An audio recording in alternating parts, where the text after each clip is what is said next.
동남아 국가들의 입장에서 일본은 절대적인 존재와 같았습니다. 아시아의 최고 강대국 일본을 본받아야 한다. 세계에 미국이 있다면 아시아에는 일본이 있다는 등 일본은 그들에게 같은 아시아 국가로서의 자부심이었죠. 경제부터 해서 문화까지 모든 것을 배우려고 했던 동남아 국가들의 정책들이 뒤따라오기도 했습니다. 때문에 일본 자동차들이 너무나 쉽게 그들의 시장을 장악해왔던 사실도 있습니다. 심지어 태국에서는 여자아이들 이름을 일본식으로 짓는 경우가 많기도 했고요. 베트남에서는 일본을 우상시하는 사람도 많았습니다. 하지만 최근 트렌드를 보면 많은 동남아 국가들의 롤모델이 점차 한국으로 바뀌고 있는 추세라는 것이죠.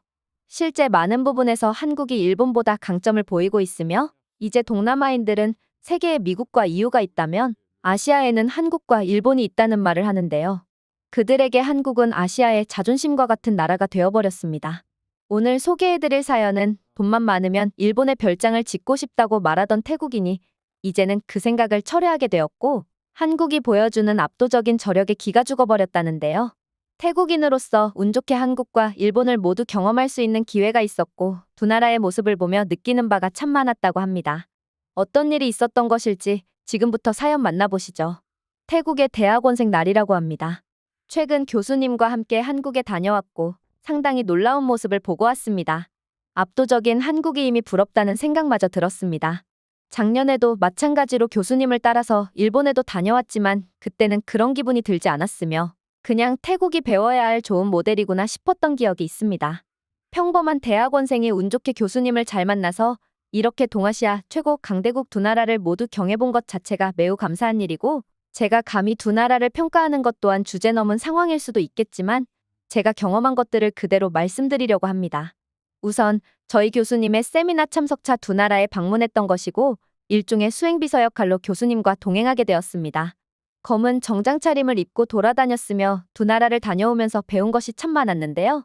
우선 세미나의 목적은 기업 경영과 관련된 국내외 경영자들과 그 자리에 참석한 다양한 분야의 학문 연구자들, 즉 저희 교수님 같은 분들이 참석해서 경영 트렌드의 변화나 기존에 하고 있는 경영 방침 및 새로운 경영 방침에 대해서 서로 정보를 공유하고 좋은 쪽으로 발전할 수 있는 방안을 모색하는 세미나 자리입니다. 저같이 훌륭한 경영자가 되기를 꿈꾸는 학생들에게는 더할 나위 없이 좋은 기회입니다. 무려 강대국 한국과 일본 기업들의 경영자들과 만날 수 있는 자리니까요. 물론 인류 기업들에 준하는 경영자들이 참석하지는 않고요. 대부분 경영 노하우가 자리 잡지 않은 신생기업이나 벤처기업들의 경영자들이 모이는 자리입니다. 서로 정보를 공유하고 상생하며 같이 발전을 도모하는 자리죠. 작년에 일본에 갔을 때를 먼저 말씀드려보자면 일본 세미나에는 대부분이 일본인들의 참여로 이루어져 있었습니다. 저와 교수님은 외국 손님이라서 조금은 특별한 대접을 받았습니다. 그리고 일본 기업인들과 아주 큰 테이블에서 마이크를 대고 이야기를 나누었습니다. 영어를 유창하게 하는 일본의 기업인들도 있었지만 대부분 통역사가 별도로 필요했던 상황이어서 아주 많은 대화를 하기에는 너무나 짧은 시간이었습니다. 일본 기업인들의 마인드를 엿볼 수 있었고 그 사람들이 일본 경제 상황을 어떻게 읽고 있느냐는 등을 알 수 있었으며 세계 트렌드를 쫓아가기에 너무나 유익한 자료였습니다. 교수님도 이 세미나 자리에서 배운 것들을 바탕으로 추후 졸업 논문을 작성하고 이렇게 세계 트렌드를 따라가기 위한 노력을 꾸준히 한다면 능력 있는 졸업생이 될 것이며 여기에 덧붙여 경력까지 쌓이면 좋은 경영자가 될 것이라는 조언도 해주셨습니다. 다만 이렇게 트렌드를 놓치지 않기 위해 꾸준히 노력해야 한다는 조언도 해주셨죠. 당시 이런 자리가 처음이던 저는 일본의 기업인들이 가지고 있는 생각이 매우 똑똑하고 대단하다는 생각을 했는데요.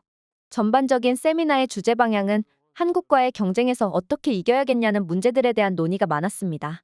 평생 태국에서만 자라온 저희 입장에서 일본이라고 하면 엄청난 절대 강자인 줄 알았는데 라이벌 한국에 대한 의식이 대단하다는 사실을 알 수 있었습니다. 태국에서도 여자아이들 이름을 지을 때 일본식으로 많이 짓고 있을 정도로 일본이 태국에 끼치는 영향이 엄청난데요. 제 친구들 중에도 이름이 미카, 유리, 나오미, 미키, 다이나, 나오코, 미하루 등 이름만 들었을 때 일본 사람인가? 라는 오해를 받을 수 있는 이름들을 많이 가지고 있죠. 그만큼 태국인들에게 일본은 거대하고 압도적인 힘을 가진 나라라는 인식이 있습니다. 당연히 저 또한 그러했으며 이미 일본 공항에 도착해서 요코하마에 있는 컨벤션 센터에 도착했을 때도 일본의 발전된 모습에 완전히 놀랐었거든요. 그리고 그때까지만 해도 일본 기업인들이 한국에 대한 견제나 한국에 대한 라이벌 의식을 가지고 있는 모습을 봤을 때만 해도 역시 이래서 일본이 발전할 수 있었구나. 끊임없이 경쟁에서 이기기 위해서 엄청난 노력을 하고 있고 그들의 전력을 쏟는구나라는 생각이 들었습니다. 일본의 기업인들이 멋있어 보였고 그들의 생각이 부러웠을 뿐이었습니다. 하지만 이틀에 걸쳐 열렸던 세미나가 마쳐지고 교수님은 저에게 소감이 어땠는지 말해보라고 하셨고 저는 제가 느낀 점을 그대로 말씀드렸습니다. 교수님은 이야기를 가만히 들으시면서도 시종일관 알 수 없는 표정과 미소를 지으셨습니다. 교수님은 경험이 가장 중요하고 한 가지 면만 보고 평가해서는 안 된다는 말씀만 하실 뿐 제 소감에 대해서는 별다른 코멘트가 없었어요. 그렇게 제 첫 일본 방문은 엄청난 임팩트를 가져다 주었습니다. 일본에 다녀와서 일본에 대해서 아주 깊게 빠졌던 것 같아요. 제가 나중에 돈을 많이 벌어서 세계 이곳저곳에 별장을 세울 수 있다면 당연히 그 1순위는 일본이겠구나라는 생각을 말이죠. 하지만 이런 생각이 영원할 수는 없었는데요. 마찬가지로 올해 한국에 다녀왔고 같은 목적으로 한국의 기업인들과 열리는 세미나에 참석하기 위함이었습니다. 교수님을 모시고 역시나 이번에도 깔끔한 정장 차림으로 한국에 다녀왔습니다. 당연히 한국에 가게 되는 것도 굉장히 행운이었죠. 하지만 한국에 가기 전부터 약간의 문제가 있었는데요. 교수님은 한국 학술 목적 비자 발급이 너무나 수월하게 되었는데 저는 정말 까다로웠어요.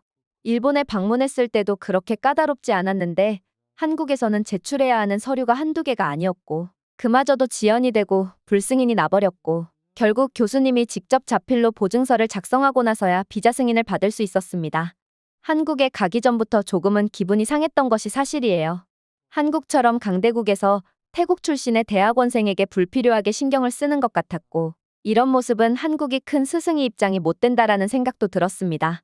이미 일본에 빠져있던 저였기에 한국에 대한 기대가 일본보다는 작았고 조금은 불편한 마음을 가지고 한국에 가게 되었죠. 교수님은 이번에야말로 제가 한 번 더 배울 수 있는 좋은 기회라며 철저히 세미나를 준비할 것을 지시하셨고 저는 일본에서의 세미나 참석 경험이 있으니 그걸 바탕으로 조금 더 철저하게 준비를 한 채로 교수님을 모시고 한국으로 갔습니다. 우선 도착한 한국의 모습은 정말로 충격적이었습니다. 제가 기존에 알고 있던 좋은 세상의 정답이 일본이었다면 그게 한국으로 바뀌는 순간이었습니다.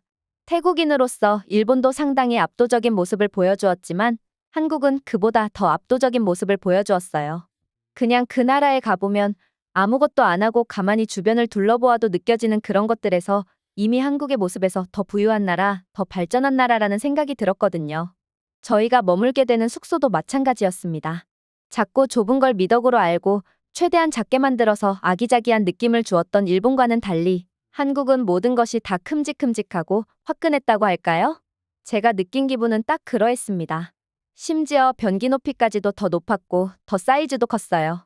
왠지 일본에서는 작은 것들을 사용하면서 조금은 조심스럽게 되고 조금은 움츠리게 되었던 것과 달리 한국에서는 나를 당당하게 드러내는 것 같다는 기분이 들었습니다. 어디까지나 근거 없는 제 느낌이었지만 분명히 그런 차이가 있었어요. 그리고 제가 진짜 놀란 건 세미나에 참석하면서부터였습니다. 일산 킨텍스에서 비공개로 열린 세미나에는 역시나 마찬가지로 많은 사람들이 참석했고 이번에는 일본에서와 달리 저희와 같은 외국인들이 아주 많았습니다. 외국인이라며 특별 대접을 받던 일본과는 전혀 다른 상황이었습니다. 저희들은 특별하지 않았으며 단 한 팀의 참석 인원일 뿐이었습니다. 더 놀라운 점은 일본에서는 세미나라고 했는데 여기에는 컨퍼런스라고 쓰여 있었으며 교수님에게 여쭈어 보니 이제부터 한국과 일본의 차이를 느낄 수 있다며 기대하라는 말씀만 하실 뿐이었죠. 컨퍼런스가 시작되었고 저는 입을 다물 수가 없었습니다. 일단 모든 대화는 영어로 이루어졌으며 통역사가 있기는 했지만 필요로 할 때만 관여했습니다. 그리고 한국의 기업인들이 가진 생각을 알 수 있었는데요. 그들은 매우 당당했고 자신감이 넘쳤습니다. 제 자신이 아주 부끄럽게 느껴졌는데요. 작년 일본에서 대부분의 일본 기업인들이 한국을 견제하며 한국과 경쟁에서 살아남기 위한 방안을 모색 중이라는 말만 되풀이하던 자리였는데 저는 그걸 보고 이 사람들은 끊임없이 발전하기 위한 노력을 하고 있구나라고 느낀 것이 매우 좁은 시야였다는 것을 알게 되었습니다. 한국의 기업인들은 일본 따위는 안중에도 없었으며 세계로 뻗어나가기 위한 노력, 트렌드를 따라잡기 위한 노력 등 정말 현실적이고 발전하기 위한 머릿속 구상이 얼마나 많은지 그리고 얼마나 추진력 있게 실행하는지를 알 수 있는 자리였습니다. 이제야 알게 되었습니다. 일본 세미나 자리에는 신세한탄을 하는 기업인들이 모여서 서로 투덜대는 자리에 불과했고 이미 몇 년째 지속된 그런 상황에 외국인들은 참석을 꺼려하고 저희같이 학술 목적으로 참여한 외국인들만 있었을 뿐이라는 것을요. 하지만 한국은 달랐습니다. 괜히 이름도 컨퍼런스가 아니었어요. 컨퍼런스와 세미나는 비슷하지만 컨퍼런스는 상호 간의 협의나 계약이 이루어질 수 있는 자리를 뜻하는 국제법 용어이며 세미나는 오직 학술 목적으로 만나는 국제법 용어이죠. 저는 교수님에게 관련된 질문을 던졌습니다. 교수님이 말씀하시더군요. 일본에서는 영어를 제 멋대로 사용하는 경향이 없지 않아 있기는 한데 일본에서는 새로운 계약을 체결하거나 새로운 파트너십이 맺어질 가능성 자체가 없어서 세미나라는 명칭이 어느 정도 맞는 것 같기는 하다며 말이죠. 그리고 지금 한국에서 펼쳐지고 있는 이 자리를 보라며 여러 나라 기업인들이 서로 간의 생각을 공유하고 서로 간에 이득이 될 만한 상호 간의 기업체들끼리 새로운 파트너십이 체결될 것 같은 분위기가 있다고 말씀하셨습니다. 한국의 기업인들은 훨씬 공격적이며 훨씬 더 적극적이었습니다. 그리고 이날 컨퍼런스 자리에서는 일본에 대한 언급은 단 한 차례밖에 없었습니다. 한 업체가 일본과 경쟁해서 매우 우위에 있는 업체였는데 이미 진작에 일본 기업의 시장 점유율을 뺏어왔다는 짧은 문장 하나가 전부였습니다. 정리해보자면 한국과 일본은 겹치는 산업이 엄청나게 많고 최근에는 일본 기업이 한국을 잡기 위해 노력하고 있는 모습이며 한국에서는 일본은 이미 진작에 제껴두었으니 세계를 향해서 뻗어나가겠다는 멋진 포부를 가지고 있다는 점이죠. 한국과 일본은 완전히 달랐습니다. 그동안 저는 1년 내내 일본에 빠져 있어서 일본의 기업인들이 정말 멋지다. 그리고 일본의 별장을 짓겠다고 노래 부르던 제 모습이 부끄러워지는 순간이었습니다. 한국에 온 순간 한국이 보여주는 압도적인 힘이 무엇인지 이제서야 깨달았습니다. 한국은 정말 강한 나라라는 생각이 들었습니다. 구매력 평가 지수를 기반으로 계산한 GDP인 PPP 기준으로는 거의 10년 전부터 한국이 일본을 따라잡았지만 세계에서 통용되는 명목상 GDP는 한국이 일본을 따라잡은 적이 없었습니다. 하지만 2023년과 2024년 제가 느낀 두 나라의 분위기를 봐서는 한국이 더 압도적인 분위기를 내는데 이게 맞는 수치인가라는 의심도 들있는데요. 베트남이 아무리 발전해봤자 태국보다 못 살듯이 말이죠. 한국과 일본의 1인당 GDP도 그 간극이 매우 좁아졌으며 결국 2024년 한국이 명목상 GDP에서도 일본을 따라잡는다는 예측을 내놓았습니다. 과거 몇 차례 예측 말고 이번에는 진짜라는 이야기입니다. 분명하게 그래프 차트가 보여주고 있습니다. 그리고 제가 느낀 점도 분명히 한국이 일본보다 더 발전한 모습을 보여주었다는 생각입니다. 우선 개인이 소유하고 있는 자동차 등록대 수만 해도 차이가 너무 심합니다. 도쿄에서 일본인들이 자가용을 소유하기 위해서는 상당한 진입장벽이 있고 돈이 없어서 차를 구매하지 못한다는 게 현실이죠.